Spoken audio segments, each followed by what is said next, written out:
I've been Jen's designated adult babysitter for the last few days. This is a completely volunteer position.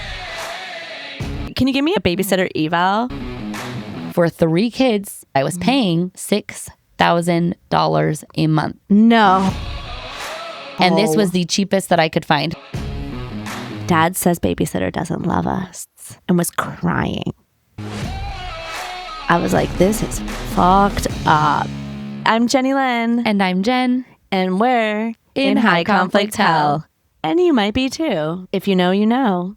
But let's make sure you're in the right place. Jen, are you in the right place today? Not the right headspace, but I'm in the right place. Okay. What about you? Yeah, you're in the right place if babysitters have been an issue of contention for you in your co-parenting journey. You're in the right place if you had to figure out childcare in your co-parenting journey. Yeah, you're in the right place if another party is bashing your childcare provider. You're in the right place if you're being an adult babysitter all week. You're in the right place if sometimes your adult babysitter has to leave and sends over their 15-year-old instead under the guise of you doing something helpful. Well, maybe you're in the right place, but if you're not, stay anyways, because we're talking about babysitters. And I think it might be this is going to be a fun episode. We'll see. Some tears, some laughs. Yeah. So I've been Jen's designated adult babysitter for the last few days. Yeah.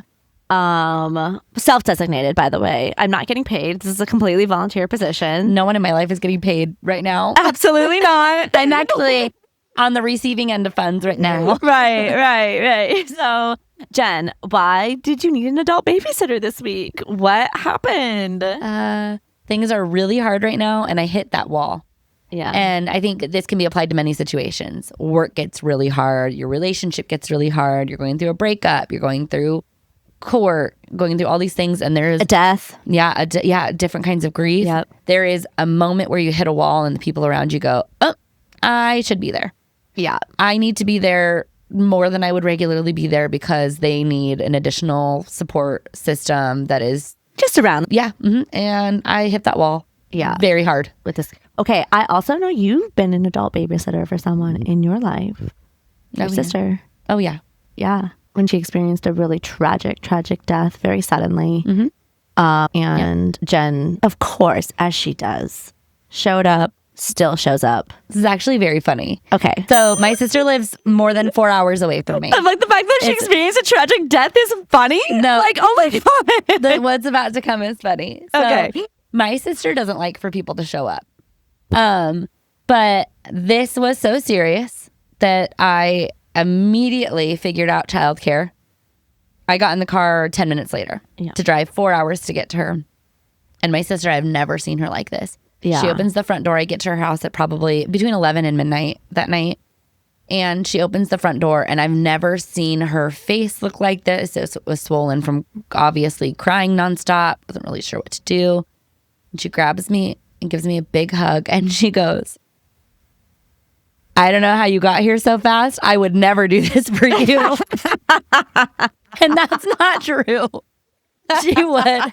But my sister just thinks that I'm magic, that I just show up places all the time, because I have regularly randomly been like, okay, I'll be at your house. And she doesn't live next door. She lives 4 hours away. And I'm like, yeah, I got this. You're right there. She stopped her crying for just a second to tell me that. And it's funny that, because I know your sister, she absolutely would show up for you like that. I know. 100%. The fact that their first thought after just experiencing this massive tragedy is like, I would never do this to you. Like, I would never do this for you. Like, you'd be on your own. Like, no, you wouldn't. Well, and I didn't call her on the way down there. I think she probably thought it was someone that lives in close proximity to her that was knocking on the door. So she was surprised to see me, and it was really funny. But that's very much our relationship. Yeah. So always finding a way to laugh. Okay, so now that you're on the other side, the other end of the adult babysitting, how's it feeling? Oh, I love it, actually. Am I doing a good job? Yeah. Okay, what can you give me an eval, actually, like a babysitter eval? Okay. Because usually my full-time job is being a witch. Mm-hmm. And so to add a second job of a babysitter, it has been a lot. So what are my strengths? What are my weaknesses? Your strengths are immediate, effective, responsible, and reliable communication. Oh, okay, except for when you were on the floor, I actually didn't come. But And in my defense, I didn't know. Okay, it was come for breakfast. I said be there in 20. Apparently, it was too long. It was. You're right. Full panic attack had set in, which is about to make null and void the next sentence I was about to say. But when you're looking for a childcare provider, especially if they're young and they don't have kids themselves, you're looking for somebody that's able to anticipate the child's needs ahead of time. Yeah, so that they can not me. You did. That's what I was going to say. That's one of your strengths. Except for that one time. Just that one time. When you really needed it. Reliable communication? Nope. I don't anticipates others' needs? Nope. I don't have to hold it against you because you'll hold it against yourself. So this is perfect. This is actually my self-review. Go ahead. Keep going. You're making sure that I'm eating. Check. And yeah. Your food. I'm barely bringing food right now. Okay. I'm like, hey, where's that sourdough toast we ate the other day? I loved that. That's a great part of childcare provision. You are able to exemplify the behavior that you're expecting. Okay. Not just telling me go eat. Oh, yeah. You're saying, oh, I'm hungry. Yeah. I'm like, hey, let's eat. Do you have a Starbucks card? I'd like a sourdough sandwich from a different place that you could pay for this time. It's like, hey, I know you don't have a soccer game tonight. Come to my soccer game so that I make sure that you're physically active. Yeah. And then there was some light bullying to ensure that I did play. I did lightly bully you into playing soccer with me. So I give you... I couldn't leave my kid at home. You could leave me in a marijuana warehouse. Right? That would be totally acceptable to the court. Why didn't you drop me off there or leave me in a car? I could leave you in a car out front of a marijuana store also. Totally acceptable to the court. If the court gets involved in this relationship, right. You're going to be like, the codependency is an issue. Weaponized, step-friendly. So, yeah, you're doing a great job as a babysitter. Now, yeah. Yeah, and then she did have plans with some friends. And so she left for a couple hours. And until now, this has been unspoken babysitting. And she calls me and she's like, hey, oldest kid wants to dye his hair back to his natural color. When you think about it, maybe in the next few days, he'd like for you to help him with that. And I was like, yep, I'm right on it. And I was like, she got me good. She wanted to make me feel valued. And like, I was like a task. I was like, hey, oldest kid. I was like, go get in the car. He's like, okay. Like and he totally stepped up. I was like, you're watching her. And I said to him immediately, I was like, you're not watching her boobs. You're watching her. He was like, you were so gross, Mom. Because like to him, we're old ladies. I know. Like, why would I be looking at old lady boobs? Huge, amazing double D boobs, and he's a 15-year-old boy. And we all know how babysitting works, people. This is a common occurrence in the babysitting world. Yeah. What do you know? What do you know? Yeah. But your babysitting is impeccable. Okay, give me some constructive criticism now. Wait, that was a good part, people. That was actually me being good. Now give me some constructive criticism. Bring me food and don't bully me. Not bully, bring food. I don't like that. I like this version better. But just if I have to scrape something by, it's you bring the food. Okay, and in my defense, I've been making you lots of food. And your children. I know. Lots of food. Oh my Cheap God. food. And easy my kids food. Nothing fancy. And my kids, the grocery bill over here is crazy. When Daddy receives my financial declaration, he's going to think that my Costco bill is a lie. It's not. I went to Costco this week and I bought necessities. I bought like paper towels, toilet paper, laundry detergent, a couple things of laundry detergent. It was on sale, actually. Oh, there was hardly any food associated with it, and it was almost $500. Always. Oh, life is expensive, and hiring a babysitter is expensive. So you're lucky. I know. Because I'm donating. This is pro bono. I'm going to write this down on my volunteer hours when I apply for my next job. Volunteer babysitter. Or maybe we can get reallocation at trial to compensate you for what was created. Right. The babysitting. It's necessary. So I've actually been given like the rundown too about babysitters, and we're joking about being adult babysitters to each other and to other adults. But when I left my ex-husband, I had a 2-year-old basically. And conveniently and very, very luckily, I had a really good family friend who had a 11-year-old daughter at the time, who was at my house 24/7. Yeah. And I still to this day have a great relationship with the daughter. Yeah, she's a sweetie. She is. And so I got a mother's helper. But it's like I trained my babysitter. And she was at my house before this anyways, all the time. She was just waiting for the chance to be able to get paid for it. Make $10. And so for the first few years of my divorce, I paid her. It feels like a crime to even say and out loud because it's actually a crime. Well, I mean, I was home, but and I was working because I had, to work to pay the bills. But I paid her $5 an hour. Yeah, and I had 3 kids, and my oldest at the time was like 10, so he didn't really need a babysitter. No, but he wasn't 10. He was 8. He was 8. Yeah, and then she was 11, almost 12, and she also had a little brother that was my oldest son's age. Yeah. And so it's kind of more like community experience, is that I will say. I had a really big house at the time. I had a 2-story house. I had a basement that was set up like a game room and it had a climbing wall in it and a jungle gym. We had a huge backyard with a trampoline and that was like foresty. Wow. Yeah, sold it. Had to sell it to pay for all this stuff. For your own demise. For my own demise. And I actually don't regret selling that house. It was, it felt like a house that I no longer wanted to be a part of. And I've heard other people go through that similar experience when something kind of traumatic, life-altering happens in that space that it is no longer that feeling of home. My sister is selling her house for this reason. Oh, she is? Yeah. Yep. Okay. So I was totally fine with getting rid of that house and paying off what I needed to pay off and being able to do what I needed to do financially to get myself upright and standing again. And the babysitter stuck with us the whole time. Yeah. And so she went from being like a mother's helper to a real babysitter. Yeah. And she used to come with us on trips. And it was funny because I then like gave her name to tons of other families, and then other families started using her. And she would still come over and just constantly. She still comes over. And a few times, especially when my youngest was like 4, 5, not old enough for a sleepover, but her sister was having sleepovers, right? All the time. And she would get so jealous. She would just be like, jealous is the strong word. She would just be like, that's not fair. Right. I want to sleep over too. And she would bring my youngest for a sleepover at her house. She'd be like, this is so fun, Jenny Lynn. Yeah. And so her and my youngest would have sleepovers at her mom's house. So cute. Starting from like the age of 4. And you feel so cool when the teenager is like so good to you. I loved it. My brother's girlfriends would treat me like that. Really? No, baby, none of the like sleepovers, but they made me feel so excited. And I felt included. Yeah. And she would come with us on kids' birthdays. We would go to hotels. And then somewhere in the midst of all of this, when it was happening, my kids were at their dad's talking about how much they love her and blah, blah, blah. And I'm sure it was more than that. I'm sure it was like, we want her to come, or why can't we just have her come over and watch us?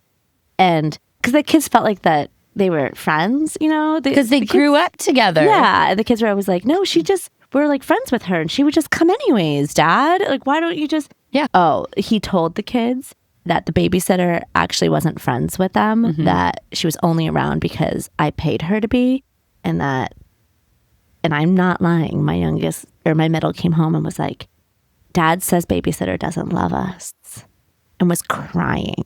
I was like, this is fucked up. I was like, of course she loves you. She loves all of us. That's not the case. Well, that she's only around because you pay her to be around. I was like, you all know I pay her. That's not a secret. She's working. Yeah, she helps me a lot, you guys. But just because I pay her doesn't mean she doesn't love you. Right. And so honestly, it was so devastating to me at the time that he said this about her. Yeah. And so devastating to the kids. Mean to the kids, because really you're not hurting anyone there but the kids by saying that. And so the fact that she's still like a really significant part of our lives, it's like a walking testament to their father's perspective on things and the way he speaks about things. Because let me be clear, when this girl went to senior prom last year, Jen came over to help her with her hair and her makeup and stuff. She was in my living room getting ready. Right. And that's the sweetest thing to me, that like you'd be getting ready for prom and like you'd want to be at my house. Too bad she doesn't love you. Or my kid. Senior prom getting ready is like a big deal. Yes. And let's explore this. Even if true, even if it was this random person that was referred to you from the neighbor to babysit your kids, what do you get out of telling your kids that trust somebody that the person that's caring for them doesn't love them? And it could be, there's many situations where that's true. Very transactional. And that is just not something that is necessary to say. It's only harmful. And it was not true. Right? I'm watching this girl that I babysat as a little one. I have a baby now. Oh, that's fun. Yeah, watching those lifetime relationships are, I just think it's like what makes life life. It's like the sweet stuff of life. I have so much shit. I don't know if you all know this. Got a lot of shit. You do? I know. It's hard to believe. You should start a podcast. I know, right? Right. Tell people about it. I mean, in my day-to-day, I have freaking so much good things that happen. Yeah. And I have so many good relationships that have taken me years to develop and to hold on to and to work through. To love. And that's actually my day-to-day. Yeah, this shit plays in the background of my life. But you know what? It's not fucking, and that's what I do feel bad, because I know it's in the forefront of your life right now. Mm-hmm. And soon enough, it will move to the background. I hope it goes away completely for you. And I am confident that it might go away completely for you. For me, it didn't. For me, it's still in the background. It won't for you. It won't for me. That is who he is. Yeah. But also, too, as a parent, right? If you're the parent on the other end where kids are talking about babysitter like that, or like, careful. Because these kids remember this shit. And that sticks. Yeah, that shit sticks. And you remember your dad said this. Well, and you apply that to other relationships. You're like, grandma comes around a lot. Yeah. I think grandma loves me. Does grandma love me? Yeah. Oh, Jen comes around a lot. Right. But I've only known her for a few years. Maybe she doesn't love me. Maybe she's not looking out for my best interests. Right. It's just that applies to, and especially you have deep thinkers in your house. Oh, yeah. They're going to be thinking about that. Yeah. And when they have kids that are babysitting age, and when they start babysitting, it's going to come up. And I do know that babysitters and nannies are weaponized, because I've also been on that end. Yeah. Of what happened. So I babysat a family when I was in law school, and they had 2 little kids. I think I started when son was 3, 4, daughter was 1, and I was there for the 3 years and a little bit beyond my 3 years of law school. And I was there 2-3 times a week. The dad was an attorney. He's actually like an extremely successful attorney. Is he a bulldog? Seattle. No, he does civil litigation. Oh. And he is amazing. Yeah. And which I don't like to talk about men like that. I know, I was about to say, did you mean the mom? No, it was dad. But they had a pretty contentious divorce while I was babysitting. And I actually wasn't privy to it. Right. Unfortunately. Ouch. They made sure that you didn't know? Well, I knew that they were splitting up, but I didn't know any of the details surrounding it. And so when it really hit me, the contentiousness, because I didn't catch that it was contentious at all until it was the first weekend dad was having the kids. And mom called me. So like the first weekend he'd have the kids solo. Okay. Okay. Mom called me and said, hey, I have this house on the coast. Do you and your sister want to go? Mm-hmm. And me and my sister were like, fuck yeah, we want to go to this house on the coast. Right? And so she takes us to this house on the coast. And it's weird because we also knew this mom really well, but we weren't exactly friends, but we just thought that she was inviting us because she liked us.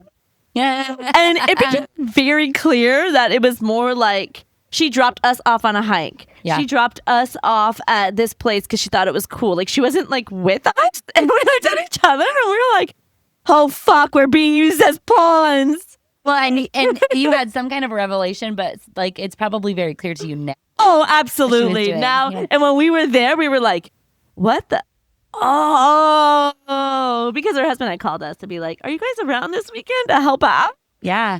Or ex-husband. Yeah. You know, we're like, no, we're at the coast with your wife. Oh, shit. That's funny. Yeah. I was in the opposite position of that. What do you mean? So, ex-Homer and I had a mutual friend. This is a very recent end to this relationship for me. Okay. And she is always around when either his mom can't be around or when he's not with his new estranged wife. female friend. Okay. And she'd always tell me like, I hope it's helpful that I'm around. I hope it makes you feel better that I'm around. Yeah. And how did you feel? Did you feel like it was helpful? Well, she asked me at one point, do you want me to do that? And at one point I asked her, I said, I really think that he would benefit from learning how to parent on his own. She's a mom? Okay. I would love it if maybe you would give him some space to learn how to parent by himself. Individually? And she didn't get it. Oh, that's weird.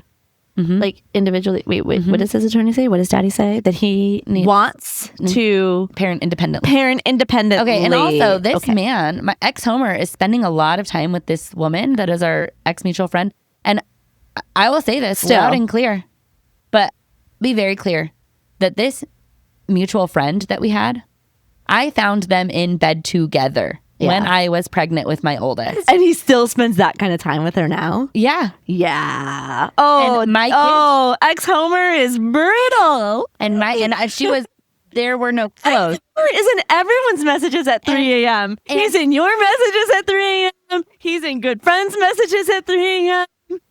And he only talks to her on Snapchat. I bet he does. He's in ex-girlfriends' messages at 3 a.m. Oh, yeah. Like, Rex, Homer, get it together. Busy. You need to have a stable home. Yes. So you have to parent independently when you're 3 a.m. and people messages. But he doesn't have time to respond to me about a decision over school. I'm in school, right? Like, I'm just too busy. I'm too tired. Yeah, you're tired? This is fucking hard work, managing these kind of women. Yeah.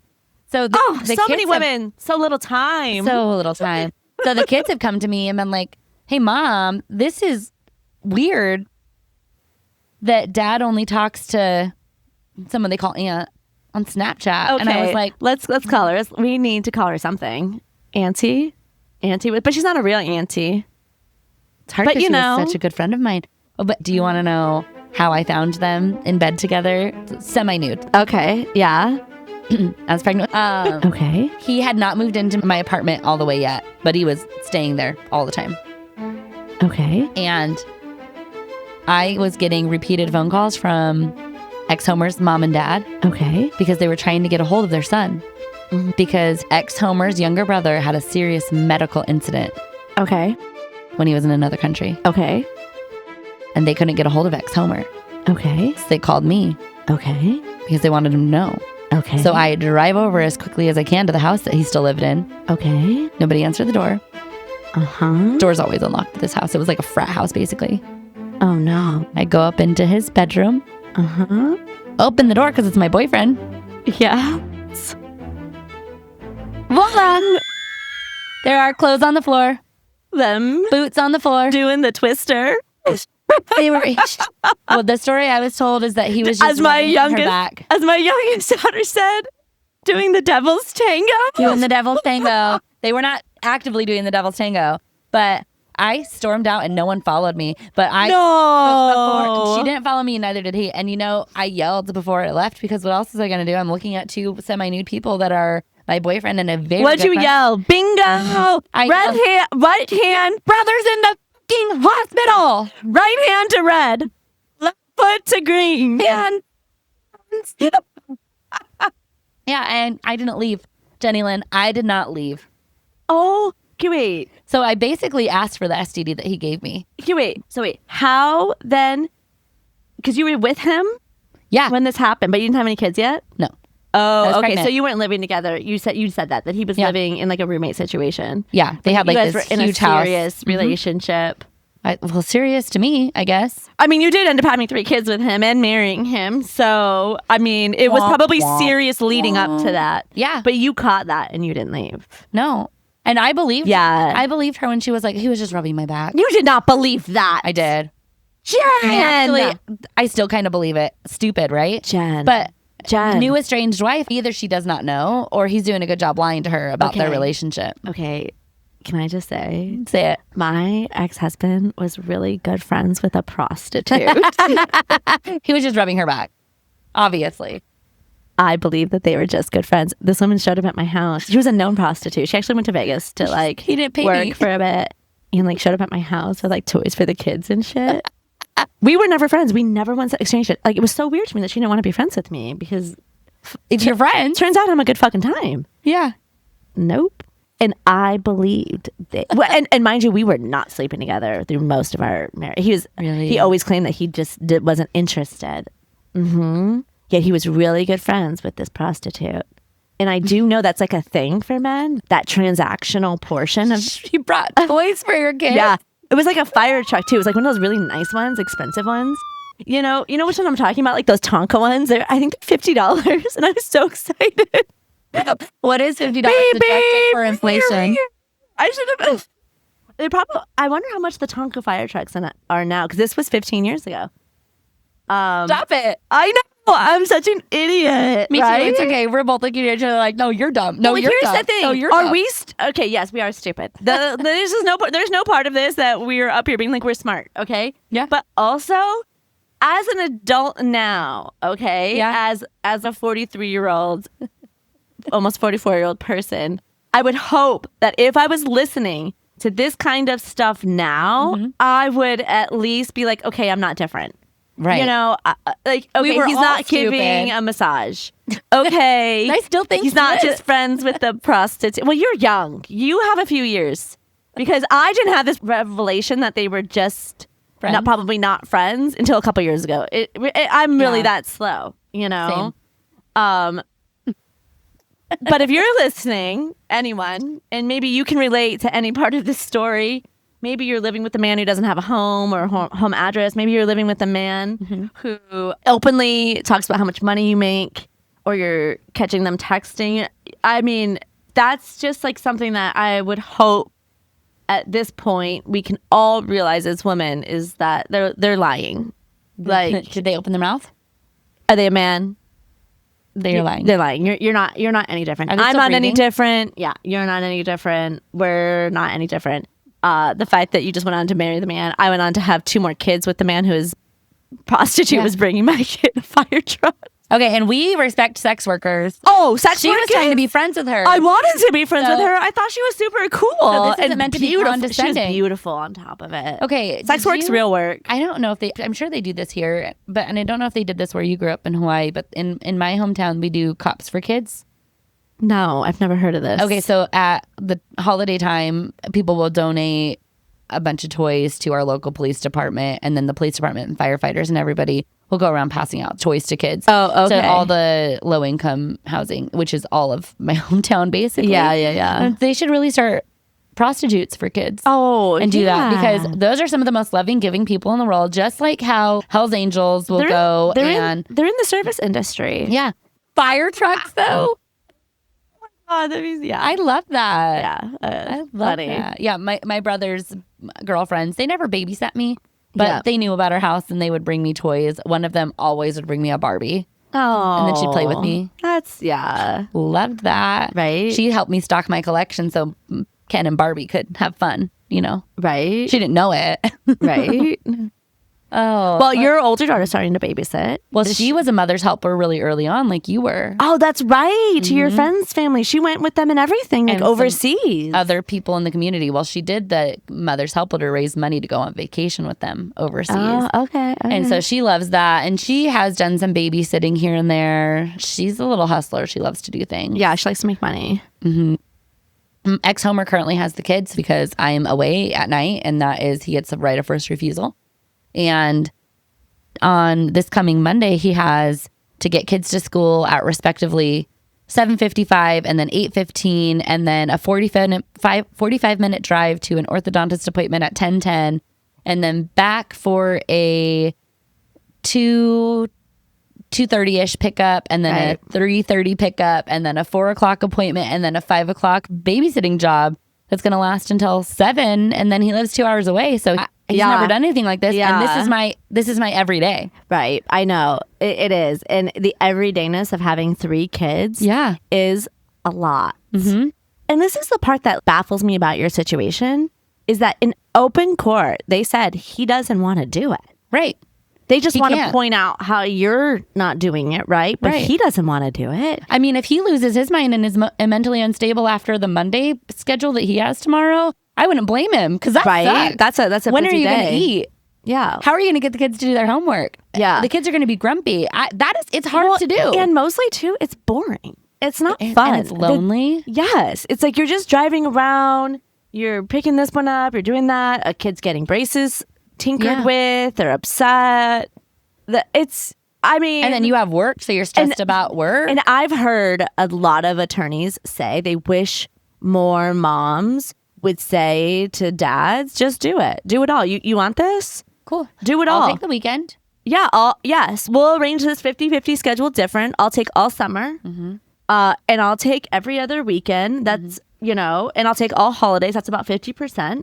No problem. And you do all the other stuff because that's the position that most moms are in. If biologically it wasn't so hard for us, we would be doing it. Right. But biologically, we're fighting tooth and nail because when someone comes and tries to do what is not best for our kids, we fight tooth and nail. Right. And if it's not biological, then, because believe me, if I could, I would. This is not fun. No. Well, and that's the idea, right? Not even just the fighting. The actual day in and day out, not fun. Oh, yeah. You have to work harder to make sure that you have fun with your children. That is not innate. Yeah, and the high conflict like this, and I shouldn't even say fighting because I don't feel like I'm fighting. I just feel like I'm surviving. And that's not fun. It's not fun for me. Right. It's not fun that when I have a family event come up, like a wedding, it turns into World War III. Right. It's not fun for me when grandma turns 70 and there's a great opportunity for my kids to go on a trip. Yeah. It's World War IV for me. It doesn't let you just relax when you're doing those things either. It's just always hanging around. Yeah. It's frustrating. That's for freaking sure. Yeah. So your kids are older now, but when they were younger, because how old were your kids when you left your ex-husband? 2 and 5. Okay, because they're the twins. Twins are 2. Yep, twins are 2 and oldest was 5. And you had to go out and get a job. How? Because that daycare is expensive around here. How did you do it? How did you go out and find a job, a full-time job? Yep. And care for 2 2-year-olds and a 5-year-old? Surprise. Yeah. Didn't do that. Yeah. I moved back to Washington State, close to his family, where I have no one. Because you were living overseas at the time. Overseas. And so when you left. And then you left, you moved back to the States. Yep. And he and I made a joint decision that I would make roots in Washington State close enough to his family so that they can be involved. Okay. We got along very well. And so I applied at every place that I could possibly apply to. Because you hadn't worked. I hadn't worked in 6 years. And I worked in the restaurant industry, restaurant management before that. How are you going to find, you tell me how you find childcare in the Puget Sound metro area, which is a huge metropolitan where childcare starts at $22 an hour for someone that's inexperienced. Not kidding. This is babysitters, quote unquote. And that's for one kid. Yes, are now nannies, and minimum it's $20 for one kid here in Seattle. And then it couldn't be somebody that's too young, because if I went to work at a restaurant, which in their defense too, they also have to pay their bills. Right. So I'm not saying that's bad. I'm just saying, how do we do it? Yeah. So then I couldn't find somebody that's younger, a teenager or something, if I was going to go back work in restaurants, because I would be out way too late. Yep. And you need someone who can drive. Midnight, 2 o'clock in the morning, return. There was just no way. So applied at a bunch of different places. I stayed with his mom because we got along for 3 months until I got a job, got on my feet, saved up some money because she didn't make me pay for anything. I was not paying for food. I wasn't paying for, she was very generous in that regard. Yeah. That is nice of her. It was very generous. Yeah. And it was fun. Yeah. Well, you guys got along. It was mutually beneficial. Yeah. And I'm not saying just being around your kids is payment enough, because believe me, I don't think that about kids. Oh, and she wanted to be involved with the kids, and that's a really good way to get to know kids after they've just been living somewhere else and develop like a really strong bond. Turns out she's always pretended that she knows my kids better than me and that she knows what's best for them. I just let it go for a long time. So. But now you feel that way looking back at it? I always kind of knew. I just was like, whatever. It's not going to hurt me any if someone thinks they know my kids better than me. Yeah. But it did hurt my feelings every once in a while, and I would say something to their dad. Yeah. But that's neither here nor there. So I would spend my days applying for every job that I possibly could. And we stayed there for, it was 2.5 or 3 months. And I found the cheapest little apartment that I could, got a job, part-time job, making $16 an hour. Yeah. I was like, I'm going to make it work. So I'd saved up as much as I could from staying with her for 3 months, because he was paying child support, the amount that we had agreed on, which is still the same amount that he pays. And wait, the amount you agreed on how many years ago is still the same amount that he pays? Yeah. 7 years, yeah. Okay. And we sat down and looked at both of our finances and made a plan together. Yeah. Which is why we ended up taking that same amount to the court. Okay. And I also received a stipend for housing because of his job and because we were still married, which is why we stayed married, so that I would get a housing stipend. So it really helped me close that gap. It was hard, but it really helped me close that gap. And he and I made this decision consciously so that I wouldn't take so much from him that it would make things hard for him. And that it would give me a leg up so that we would be able to work out our 2 houses and our kids be happy and healthy. So I started working. I was promoted really quickly, full-time position, promoted. It worked really well. But I was paying for 3 kids $6,000 a month. No. And this was the cheapest that I could find. So I had to find this tiny little apartment. So I was basically working to close that gap until I could. $6,000 a month. Actually, this was, so over summer it was $6,000 before kindergarten started. Then kindergarten started and it dropped down to, it was like $4,500. Oh my. But I was scraping by. Yeah, that's so much money. He was looking at me and talking to me and saying, what you have done and what we have agreed on is very creative. Thank you for not, I didn't take anything else from him. Yeah. We didn't split assets. Yeah. He took $1,000 worth of debt that we had, nothing else. It wasn't a big fight. No. He did co-sign on my car so that I was able to get a better interest rate, but he wasn't paying for any of these things.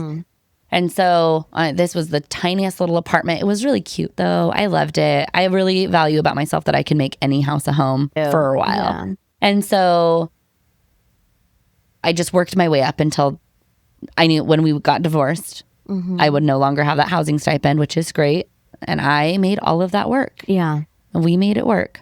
But I ended up getting a job offer for a tech company, which pays a lot more money. But I would not be able to continue having my kids in a regular daycare. And let me just tell you, that daycare cost that I just shared is not out of the ordinary. No. That is what I could find. Any of the cheaper places that were like in-home daycare had a year-long wait list. So that was what my option was. So when I was moving into the city and got this job in tech that was a lot higher, I had a couple of friends who had experience with au pairs, which is, use a company for it, but it's basically a nanny that comes from overseas. And you house them and you feed them and they provide you with 45 hours max of childcare. You give them a weekly stipend. So I am paying for housing. They have to have their own room. That is a requirement. I am paying for their additional cost of food, utilities, and whatnot. But I also worked for this company as a contractor for a little while. Really? To make some extra money. I was doing everything I could to make some extra money. And that Still are. I know. And that was wonderful. So I would have these young women. But it was wonderful. I got to know them. I got to be with these What'd you young pay women. them? It's $197.50 a week that you're required to pay them. Oh, okay, so $200 a week, let's say. So and then if you want to take the $800 a month. Yeah, and then there's an upfront cost of, it's about $10,000. Most of the companies are. Upfront, you have to pay $10,000 to the company because they do their visa, they get their plane tickets. Each year, yeah. They put them through the training, so it still comes out to be way less. Yep. Than what you're paying. That's crazy with even the upfront $10,000 for the year. So each time you had an au pair for a year, because how many did you end up having? 3? 4? Yeah. You pay the upfront $10,000. You can also do it over a payment plan. So I obviously had to do it over a payment plan. Okay.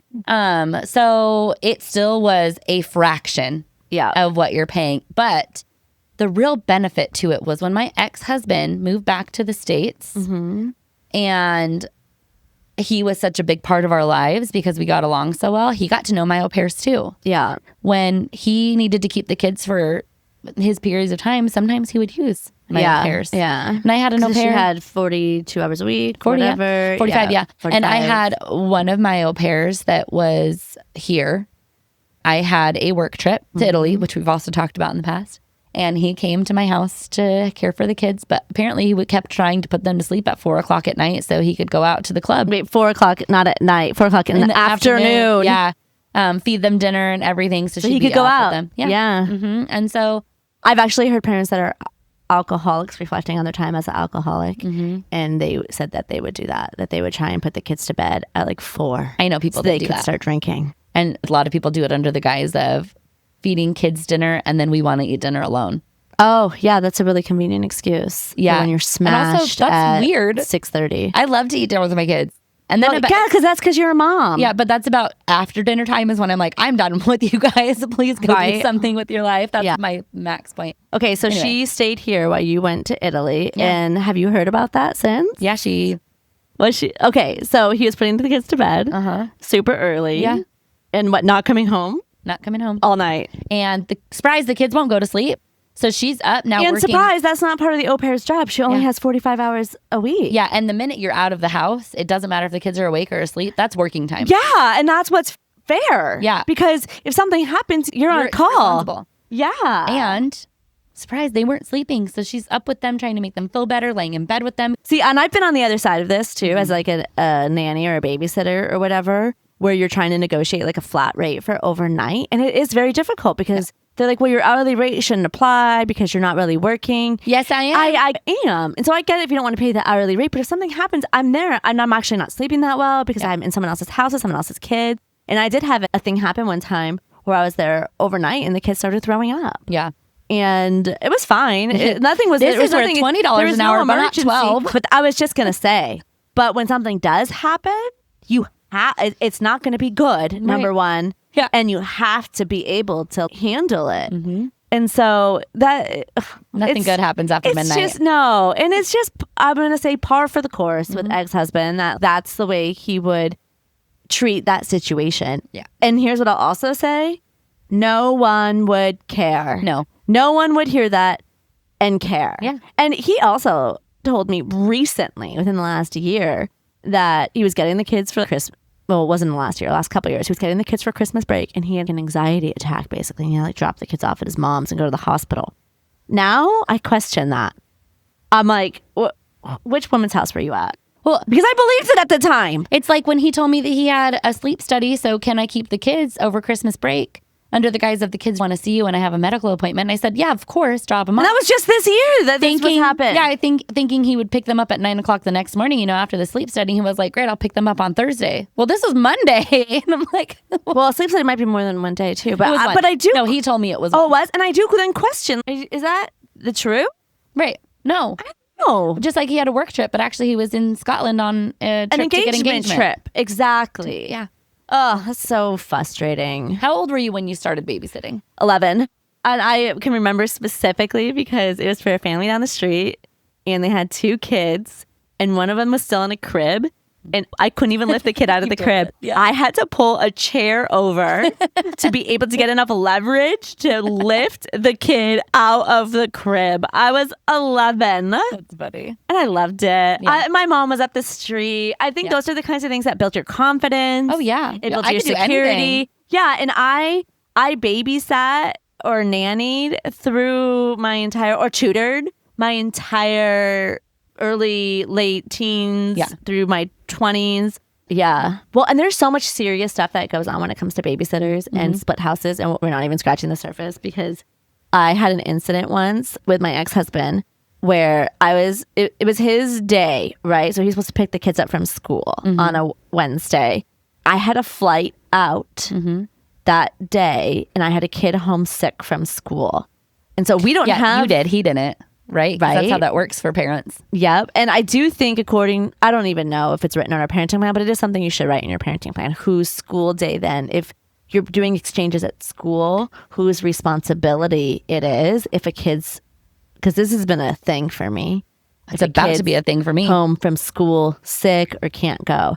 And so I messaged my ex-husband using our family wizard and I was like, hey, child's home from school sick. I have a flight out at 1 p.m. So I'm going to have to figure something out. Like around 11, are you available? And his message back to me was very much non-committal. I don't know if I can, So I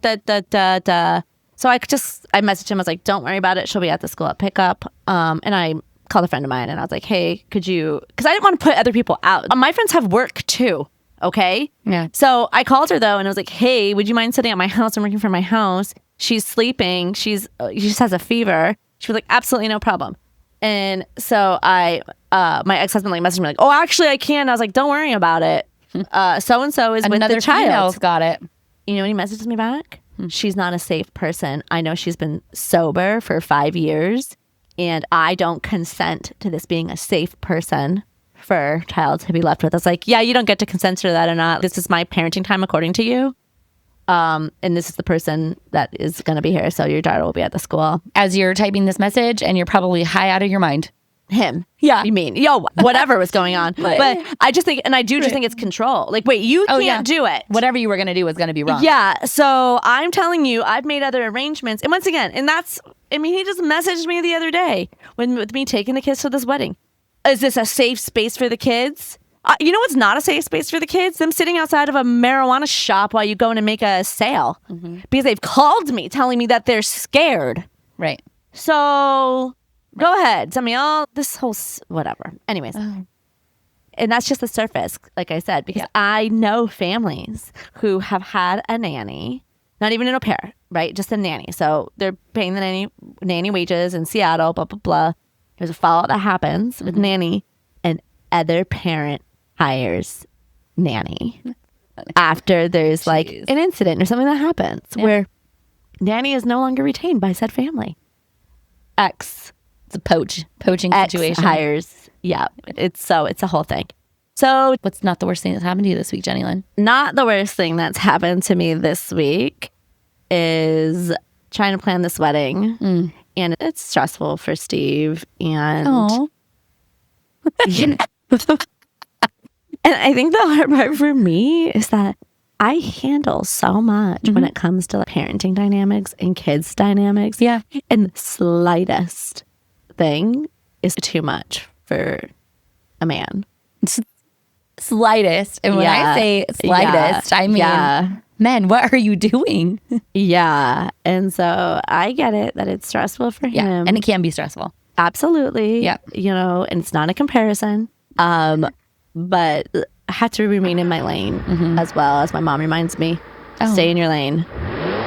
But the freeway is yours. The highway's fine, bitch. Get off. My way or the highway. Right? That's what they always told me as a kid. Right? Okay, so that's not the worst thing that's happened to me. What's this week in hell for you, Jen? It's about babysitting. Okay. It's dark. So okay. It's heavy. Trigger warning. This mentions suicide. We know this is a really serious topic, and we talk about it because it matters, and people deserve support. And you need to talk about something for people to know. If you're feeling overwhelmed or having thoughts of suicide, you're not alone. You can call or text 988 anytime to reach the Suicide and Crisis Lifeline.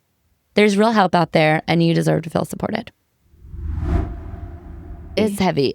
In all of this, it's bringing up memories for me and about family dynamics and things. And we've talked about my mom a lot, and she's just not present, and she doesn't check on me. And she tried to check on me the other day, and she called and she says, "Hey, what?" Well, and she checked on you because you had told your dad, I'm not doing well. Yeah. Well, I thought it was because my sister called and said, check on her. But she said it wasn't random. Yeah, it wasn't super random. Everyone knows that this has been really hard as of late, especially with the financial pressure. Because my mom calls and she says, is there anything I can do to help? And well, she can't come up here to help me with my kids. She cannot provide emotional support. She has no idea. The only real thing you can do is financial. So I make a tongue-in-cheek joke because she knows this. I say, well, if you got $5,000 or $6,000 lying around, I could take that. That'd be helpful. And she says, oh, you know, I have a surgery coming up. And I go, I know. And she was like, it's about $6,000. Did Dad tell you? And I said, yeah, I know. She goes, okay, well, let me know if there's anything that I can do. And I go, okay, perfect. Talk to you later. And so she calls back a little bit later, and I'm with Jenny Lynn because she's, adult babysitting me the whole time. And I go, we're just spending time together. We love each other. And that's true. And I told her, I said, oh, my mom called. I missed it. I'm going to have to call her back.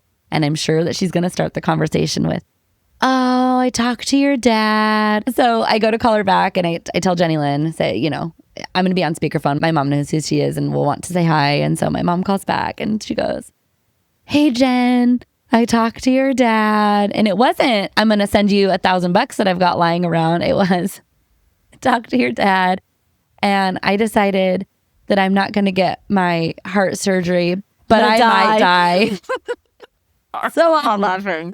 Obviously, Well, and my mom has had serious chemical abuse issues, substance abuse. She was an alcoholic. She's got all kinds of things wrong with her. She was in a serious accident a few years ago. She's had cancer, as Jen describes her. I like to say cat, 9 lives. Cockroach. My mom is a cockroach. You cannot kill her. Nothing can kill her. And she has come so far in life and she has tried so hard, but she had child abuse charges. She was You were emancipated from her. Yeah, and the court agreed. Look, they were on my side that time. I won. Confetti. I got to take care of myself and pay all my own bills Look at 15. at the court let you take care of yourself at 15. Okay, so she's sharing this, and I'm clearly getting agitated because the person that has so severely harmed me for my entire life, who does have a little bit of mad money lying around, not a ton, but enough that she could send me $100 or something, is sitting here telling me, oh, I'll just die. I'll send you $6,000 for all the things you need to pay for, and I'll just die. And so I obviously say, oh my gosh, Mom, no, of course not. And Jenny Lynn goes, hey, Mom. Well, and she knew I was there. Yeah, she did. This wasn't like a private conversation. But I'm stopping. Because it's on speakerphone. My mom knows it. I was like, hey, Mom. Yeah. I was like, oh my gosh. I was like, that's ridiculous. No, you need to be around. Yeah. I was like, come on. I was like, we all need your laughter. I was like, this stuff is just so crushing, especially financially.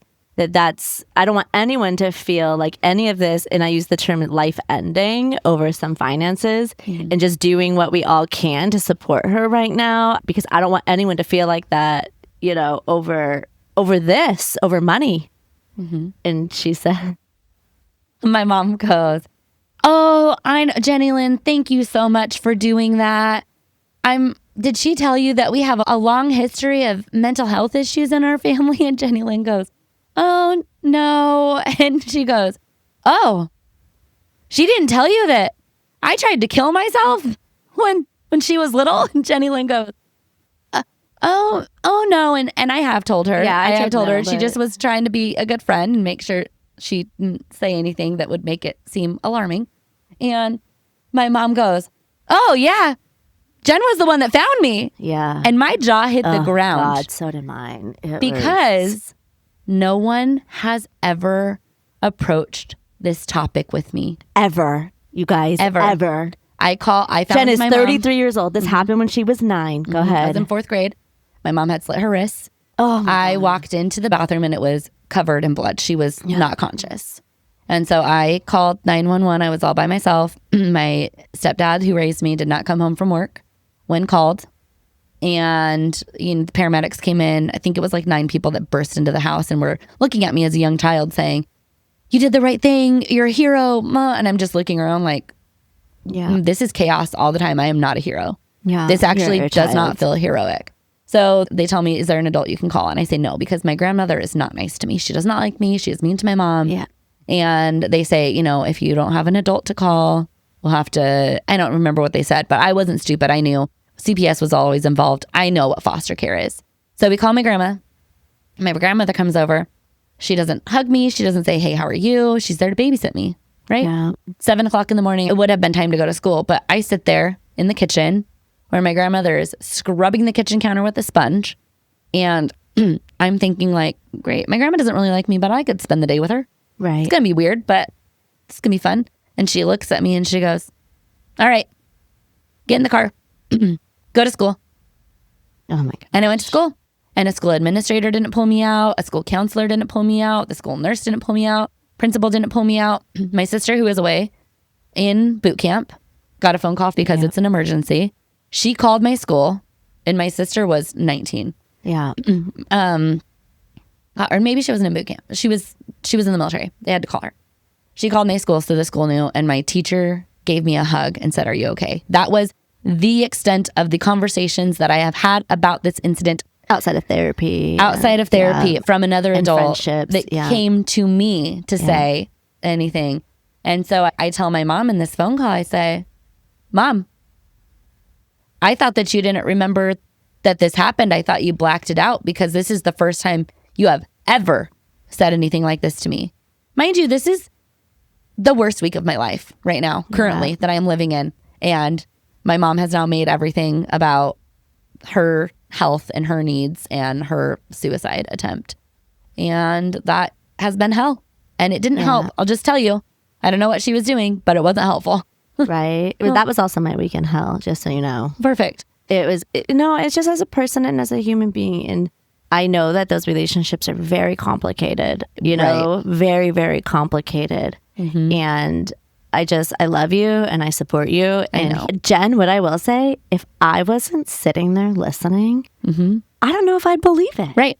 Not that I wouldn't believe you. Of course I believe you. But that's been the life that I've lived. But I just don't know if it is Maury Povich. Yeah. Over here. Like, oh my God, I used to write to Dr. Phil when I was little. It is literally, it's not Jerry Springer because there's no freaking fist fights going on. There were.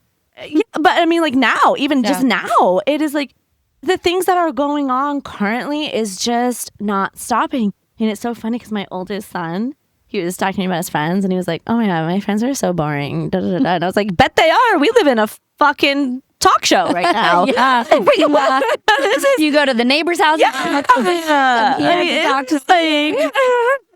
constant. I used to write letter after letter to the Dr. Phil show because I thought they could help my mom. Oh my God. Could you even imagine? Well, I'm glad they never responded because that's turned out to be right? Right? Oh, that would not have gone well. Anyways, well, I'm sorry. I love you. I've got you. And you know what? Your mom is also very there for me and very sweet. It makes me feel good. Thanks for sharing. You're welcome. She'll be there for you. She'll be there for me.